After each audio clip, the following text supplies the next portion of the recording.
Greetings viewers, Eric the Car Guy, also known as ETCG1 on this channel. And hey, if it's your birthday, happy birthday. Today is not really my birthday, but maybe it feels a little bit like my birthday because I just got me a 2002 Acura RL. Don't get too excited, I'm not even putting the title in my name, in fact, this is a flip. However, this car provides opportunities to cover some of the most common repairs that these vehicles have, so I'm going to shoot a few videos with it and I'm going to pass it along to a friend of mine. As I said, I've already got this sold. So why don't we take a quick look at my 2002 Acura RL. I'm sure one of the first things you want to know about is what engine does it have? Well, it has a 3.5 liter V6. It used to be the 3.2 liter V6. I'm not exactly sure if they added stroke or bore to get the extra displacement. But this is a tried and true Honda engine that's been around since, I believe, about 1991. In fact, the base of this engine is what they use for the Acura NSX, first generation, I should probably point out. Common problems with this: the earlier versions used a graphite head gasket, and it was quite common for those head gaskets to fail. Mainly, in my opinion, due to improper cooling system servicing. The most important thing, anytime you're doing anything with a cooling system, radiator is also a very common issue with these vehicles, is that you bleed the air out of the cooling system. Failure to do so will result in head gasket failures, and most times you find that they fail right there on that back cylinder, at least in my experience. Outside of that, EGR passages get clogged up quite often. There is a passage in the back, a plate on the back of the intake manifold that you can remove. I do it with the intake still inside the vehicle because it's quite a task to get it off of there. But I just clean out the inside of it, soak it with a bunch of solvent, start it up, blow it out. But if you ever get a code for lack of EGR flow in these vehicles, that's most likely what you're looking at. Timing belt replacement. I actually did a really cool video where I did like a speed time lapse of me doing one of these timing belts. Thing of it is I put a piece of music on it that I know YouTube's going to bust me for. I'm just looking for an appropriate place to use that. Another common problem on these vehicles is this portion that's over the top of the door lock on these handles pops off. And when it does, it's sort of a little bit involved. You have to get in there and take off the door handle in order to replace it. It's kind of a pain, but you know, it seems weird that would be a problem, but only on the RLs it seemed. The interior is nice, it's quite swank. I mean, we had an argument before about wood grain interiors. This is plastic made to look like wood, like most of them are. Not all of them, but most of them are just like this. This is the O2, so it's got some updated stuff, some pretty gauges. Sometimes the lights on these gauges go out and they're kind of a pain to replace. In fact, there's one right there on the coolant. Aside from that, this vehicle, I can't remember when they started doing this, but this particular one is equipped with OnStar. OnStar did become available about this time. This might have been the first year for it. I remember it being somewhere around 2002 that was a possibility. This one also has a CD changer. It has a sunroof, which all you gotta do, it's automatic, so you just hit the button once and it opens up. Also, to close, it goes halfway, then stops, and then if you want, like some models, you can push this button to tilt, but here's a tilt button. We'll tilt it open and then pull it down to close. They've got extensions on the sun visors. Vanity mirrors on both sides. How fancy is that? Another common problem on these is the electronics telescoping steering wheel stuff. The gears on the inside of the motors break, so I'm moving this one around and it's not working. This one comes with vehicle stability assist. It was one of the first ones to do that. It also has fog lights, rear defroster. This one, I think I might have mentioned it, is equipped with a CD changer in the trunk, which we can cover. Has heated seats. These are fancy. It's nice to see that those are working. Cool. This cup holder right behind here is supposed to stay put in there. That probably has some goo down inside of it. I've been able to fix those just by going in and cleaning them out a lot of times. Another super common problem on these is this armrest being loose. And let me cover that in a video also, because that's really just a matter of tightening up screws if they haven't fallen out completely. It also has this feature to where you can move up the armrest, and that's one of the reasons why this becomes somewhat unstable. There's supposed to be two levels of console here. So you've got this shallow level, and then there's supposed to be another level, like off here in the front, there's supposed to be a second piece here that's missing that allows you to open up the second level. And there's an accessory port down inside here, 12-volt accessory port if you needed it for anything.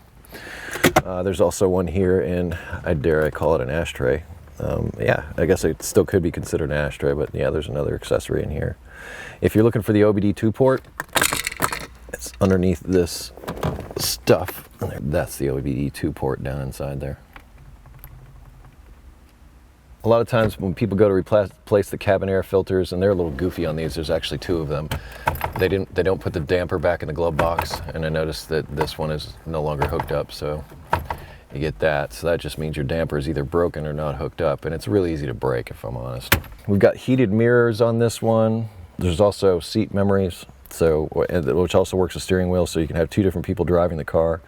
You can hold down this red button and then push one of these other buttons, and whenever you get in the car and you push your button, whether it be one or two, all the adjustments with the seat and the steering wheel and all that will adjust to your settings. And then the next person gets in and you've got number 2 settings, so you've got 2 separate settings. This one also has home link, which I just noticed. This was also around this time you started seeing these in these cars. The Acura RL is really just a grown-up version of the Acura Legend, which started in, I believe, about 1991. So really, they just changed the outer skin of this car. But for the most part, this is an Acura Legend from 1991, and they just sort of added different doodads to it all the way up through 2004. In my opinion, this is one of the best cars that Honda ever made. These ran great, they roll down the highway nice. Put a set of Michelins on them. I'm just gonna say straight out, put Michelins on this car. And once you do, you will love the way it rides and handles, and you'll be a very happy person. This model also has an automatic headlight feature. You put it on auto and they turn on and off when they need to be on or off. It also has this cool little coin tray that pops out. What's missing here is a sunglass holder. See if I can find one in a salvage yard or something like that, but that normally goes in here and you just push it and it sort of pivots down so you can put your sunglasses in. And rear seat passengers have some semblance of luxury in that they can turn their vents on and off back here for the HVAC. It either blows out here or down the bottom, so it's not very sophisticated, but they do have the choice. It also has this massive rear armrest with cup holders and a trunk pass-through that if you wanted to put something like a pair of skis or something through here, you could do just that. Let's go check out the trunk and the rest of the car. The trunk is somewhat spacious. There's a spare tire located under there. Here's the CD changer I spoke about. This, you could have this dealer installed. I believe you could also have this installed at the factory on some of these, but there's the CD thing. These things were, I mean, they worked pretty good, and you put the CDs in there. They worked pretty good, but I mean, right around 2002 was the time iPods started coming into fashion, so yeah, didn't end up seeing these for too much longer after this. This was like kind of a cassette player at this point.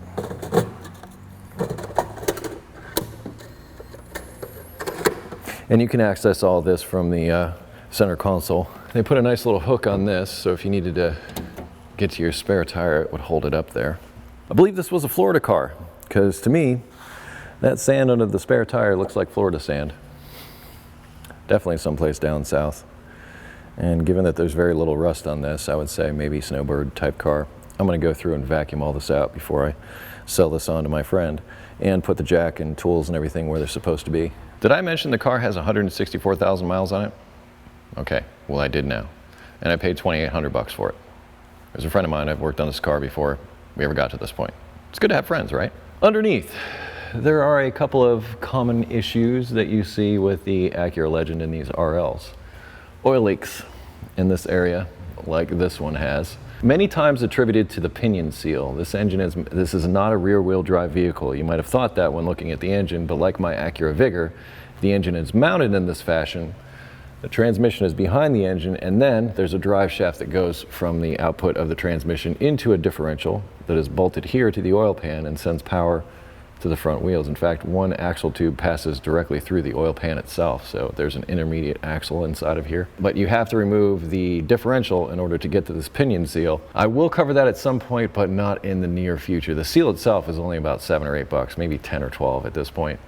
but the labor to get to it, especially in this model, because this model has an engine mount that's mounted to the outside of the differential that you have to remove in order to remove the differential in addition to all this other stuff. It's a 10-hour job on paper. Also, the earlier models that didn't have the transmission mount or the engine mount up here, those were billing, I think, 6.5 hours for the replacement of that seal. It's no joke. And sometimes the seal on the front of the transmission is also leaking. I made a special tool to get that out, but that happens rarely. It happens, but it happens rarely. Yeah, you can see where that pinion seal leak is back here, right here.